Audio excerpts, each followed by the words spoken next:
Урматтуу төрага, биз сизди шайлап жатканда сиз депутаттардын үнү болом, атасы болом, коргоп турам деп бияктан убада бергенсиз. Ошондуктан бир добуштан шайлап бергенбиз. Эми кечээкү кабинет боюнча эми ар кандай ой пикирлер болуп атат. Бирок аякта кол койгон Элмира Усеновнада кеп эмес да. Кабинеттен чыгарып жатканда УКМКнын 2 кызматкери келип маңдайында туруп чыгартышкан. Аны парламентте бүт баары билишет. Анан аялдарга жабышкан деле баарыбыз кыйынбыз. Но дело же не в этой женщине. Бул биринчиси. Экинчиси, Кемпирабадка каршы берген депутаттардын баарына коркут үркүтүүлөр болуп жатат. Сиз унчукпай отура берсеңиздер, ошол 19 депутат биз кейип баштайбыз. Биз сизди эмнеге шайладык? Бизди коргой албасаңыздар. Кстати, у меня вчера было день рождения. Урматтуу Камчек Кыдыршаевич, сизге чоң рахмат.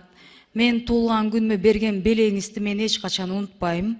Менин бир тууганыма иш козгойм деп коркуткан УКМК кызматкерлерин мен да унутпайм. Бирок мен 5 октябрда 2020 жылы 2 жылдан кийин парламентке келсем, ушинтип мени УКМК коркутат деп ойлогон эмесмин.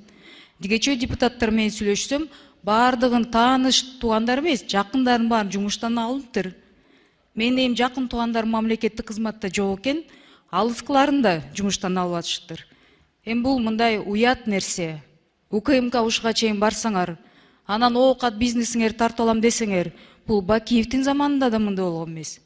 Менин атамды 2005 жылы Бакиевдер атып кеткенде, ошондо бир ушундай ызычы болгон. Жайында 2 ай коркут үркүтүп текшерип чыктыңар. Анда Акылбек Усенбековичтин кабинетине чейин барган, президентке чейин жеткем. Ошондо деген кандай сөз болду эле билесизби, урматтуу төрага? Сурабалдиева деген чүйдүн элин көтөрүп деген митинг даярдап атыптыр деп. Аудиозапись бар деп. Ошол аудиозаписти бергиле десем, Акылбек Усенбековичтин кабинетине барсам, мага кол саат белек кылып, грамота берип, ошентип мындай кутулуп кетирген. Бул сентябрдын аягында бүткөн иш. Мына 2 ай өтө элек эми УКМК кызматкерлери менин туугандарым бизнестерине келишип, коркутуп атыштыр. Ал кызды тыйынсыз калтырам деп, талаада каласың деп. Мен Кемпирабадка добушту бергенде силер эмне даже видимость демократии не будете создавать? Я понимаю, здесь все боятся, но не до такой же степени. Мы вас для чего избрали спикером? Баардыңар табакташып болуп отуруп алып туруп, анан бизди бир-бирден ушинтип атып эле салбайсыңарбы? Бул эмне деген? 2020 жылдын 5 октябрдын түнү 6 октябрга ким каякта эмне кылып жүргөнү аны калың катмар. Саламатсыздарбы, урматтуу Нурлан Тургунбекович, урматтуу Акылбек Усенбекович, урматтуу депутаттар, урматтуу бүгүнкү жыйындын катышуучулары. Мен азыр ушул капыл-тупул эле машинада келатып угуп калдым. Эльвира Сурабалдиева урматтуу депутатыбыз да, Эльвира Жыгалбековна. Так, ушул биздин ГКМБнын кызматкерлери коркутуп үркүтүп, жанагы налог боюнча маселелерди көтөрүп атат деп. Бул боюнча мен бир пояснение берип коеюн, урматтуу депутаттар. Бул маселе мындай. Эльмира Жыгалбековнанын өзүнүн, бир туугандарынын карамагында Кудайберген деген базар бар. Кудайберген деген базарда 3000ден ашык контейнер бар. Так, ошол контейнерлерден булар, мен эми түшүндүрүп бергенге мажбур болуп атам. Бир нече мындай маселелерди ачканга мажбур болуп атам. Ошол контейнерлерде булар ар бир адамдан контейнерден 2000-3000ден жыйнадык деп отчет беришет. А бирок жыйнаганы эң аз жыйнаганы 7000ден 15000ге чейин жыйнашат. Ошол жерде налогтордун баарын эсептеп чыкканда, муну ГКМ эсептеп чыкпайт. Муну биз тапшырма бербейбиз. Муну биздин налоговый инспекция эсептеп чыкканда, бүгүнкү күндө Кудайберген базары мамлекетке 70 миллион сомдун тегерегинде налог төлөбөй коет. Так. Бул боюнча акты түзүлгөн. Жана муну булар төлөөгө милдеттүү. Бул элдин мамлекеттин акчасы. Анан депутатмын деп туруп эле Бул жерден чыгып трибунан бар деп туура эмес маалыматтарды таратканды токтотуш керек. Биз эч кимге эч кандай мыйзамсыз мамиле кылбайбыз. Кылууга акыбыз дагы жок. Андан сырткары дагы бир эки урматтуу биздин депутаттарыбызга иштер бар. Мында алдын ала айтып коеюн. Эртең дагы айтып чыкпагыла. Так. Кээ бирлерине өтө оор кылмыштарга байланыштуу иштер азыр дайындалып, уже экспертизалар чыгып атат. Жакында Ген прокуратура иш козгой турган болсо, ага дагы айтып чыкпагыла. Өтө оор кылмыштарга шектелүү адамдар бар. Араңыздарда отургандар. Ал шектелүүнү биз териштирип чыгышыбыз керек. Ал боюнча бизге керектүү адамдар өздөрүнүн арыздарын берди. Биздин милдетибиз. Эгерде ошол арыз түшсө, биз аны карабай койсок, ошондо айтса болот. Мына мен арыз жаздым, мен арызым карабай атышат депчи. Эгерде биз ошо текшерүү маалында, же болбосо иликтөө маалында ал кылмыштар такталбай турган болсо, аны дагы сот аркылуу чечим кабыл алынат. Ошондуктан, урматтуу Элмира Жыргалбековна, сиз маган эч кандай претензия коюуга мындай негиз жок. Мен сизди көргөн да эмесмин, сүйлөшкөн да эмесмин, учурашкан да эмесмин, байланышкан да эмесмин. Так. Ошондуктан сизди депутат катары сыйлайбыз. Эгерде сиздин кайсыл бир деңгээлде мыйзам менен өзүңүздүн бир проблемаңыз болсо, налоговый инспекцияга барыңыз, олтуруңуздар, разберитесь, так? Андан кийин гана айтсаңыз болот. Эч кандай бир адамыңызды апарып биз камаган жокпуз, же башка кылган жокпуз. Жок жерден айта берген туура эмес болот. Тем более мен атымды атаганда, значит, мен атымды атап, фамилиямды атасам эле баары ушундай болуп кетет экен деген ойдон алыс болуңуздар. Мыйзамдын чегинде гана барыңыздар. Эгерде претензияңыз болсо, дагы бир жолу айтам, налог инспекциянын башчысы баруу берди. Ким эле? Туруп коюңузчу. Вот налог инспекциянын башчысы отурат. Ушуга претензияңызды айтыңыз, налогуңузду төлөңүз. Эгерде налог төлөбөй турган болсоңор, мыйзамдын чегинде биз чараны колдонобуз. Рахмат, кечиресиз. Рахмат, 5-чи микрофон. Рахмат. Урматтуу салык кызматынын жетекчиси. Микрофонду аласыздарбы? Кудайберген базарында, жайында 2,5 ай текшерүү жүрдү, туурабы?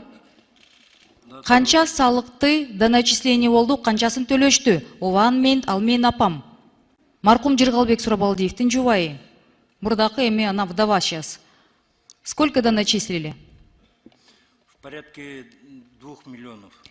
Прошло сколько месяцев с того периода проверки? Сентября. 2 месяца. Бир ай өттү. Бир айда сизди адашты деп, сизди ГКМБ текшердиби? Жоопкерчиликке тартылдыбы бирөө? Салык кызматынан? Жок.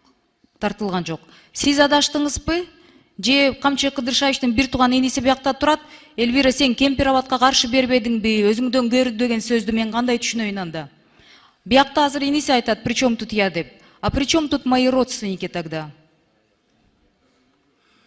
Кечөө мага мына Кудайдын куттуу күнүндө, менин туулганымда мына досу отурат жанында, кабинетине чакырып алышып, гүл берип, торт берип, туулган күнүңүз менен куттуктап деп, ошактан сураганда ма берген жооптору. Жанында отурган кишисинен мына бир тууган иниси. Бул эмне дегендик десем, эми сиз каршы бербедиңизби дейт. Анан менин тиешем жок деп ошентип жооп берет. Жок, салык кызматы биз экөөбүз түшүндүк бирибизди. Бизде, урматтуу төрага, бизде канча президент бар мамлекетибизде?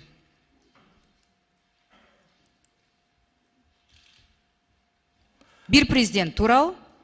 А у меня такое ощущение, что у нас 2 президента. Причем второй негласный президент. Каалагандай калчап, каалаганын коркутуп, каалагандай кылып атат да. Алыңар аял кишиге күнүңөр түшүп калгандай болуп, алыңар мага эле жетип калса, Камчы Кыдыршаевич, сиздин да аялыңыз бар, сиздин да кыздарыңыз бар. Мени 17 жыл мурда менин апамды Бакиевтер чырылдатып, күндүз атамды атып кеткенде жалдыратып коюшкан. Ошондо 40 күн келип мени кураткан. 17 жылдан кийин тарых кайталанып жатат. Азыр бияктан деген я тут не при делах, я тут ни при чем деп алдабаңыз. 2 ай мурда салык кызмат эмне келип кетти анда?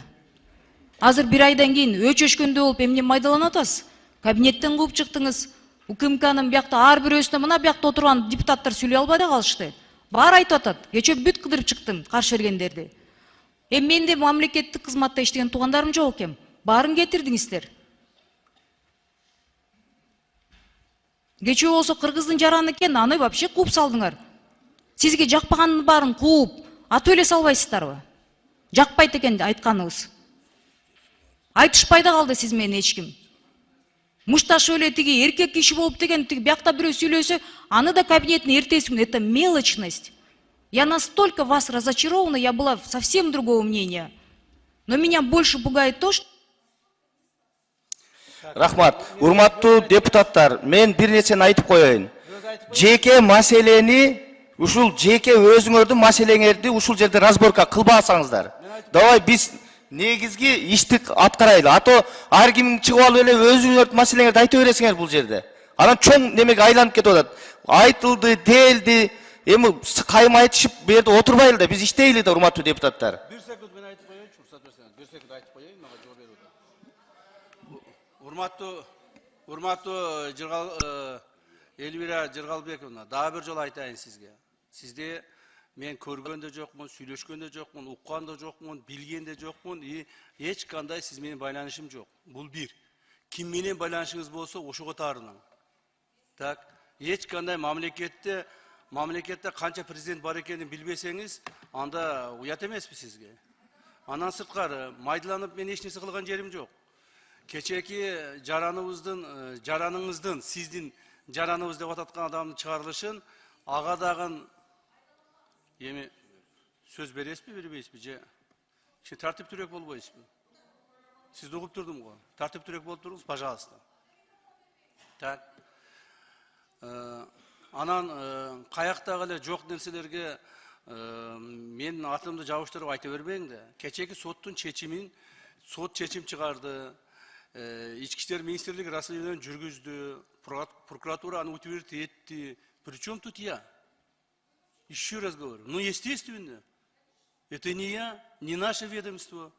Суд принял решение и выдворили. И что я должен? Я даже об этом не знал.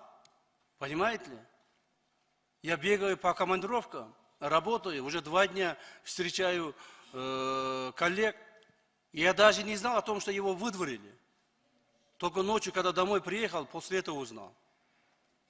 Во-вторых, вы ознакомьтесь, почему его как бы выдворили. Анан эми жөнөн айта бересиз, уят эмеспи. Сиз акылдуу адамсыз. Ал эми сиздин атаңыз боюнча атамды өлтүрүп койду дейсиз. Атаңызды өлтүрүп койсо, ал убакта мен 2005-жылы депутат элем. Атаңыз как раз атып койгондон кийин 15 мүнөттөн кийин жанынан мен жетип барганмын. Билбесеңиз. Так, ошол жерде мына биз ошол жерде көргөнбүз ошонун бардыгын. Мени эч кандай билбейт деп айта бербеңиз. Кимдин эмне кылганын да өзүңүз жакшы билесиз. Алар менен кайра достошуп жүрөсүз. Болду, урматтуу депутаттар, биз биринчи маселеге өтөбүз. Бу жерде кайма айтышып разборкага негиз жок, мен баарына сөз бердим, калыстык кылдым.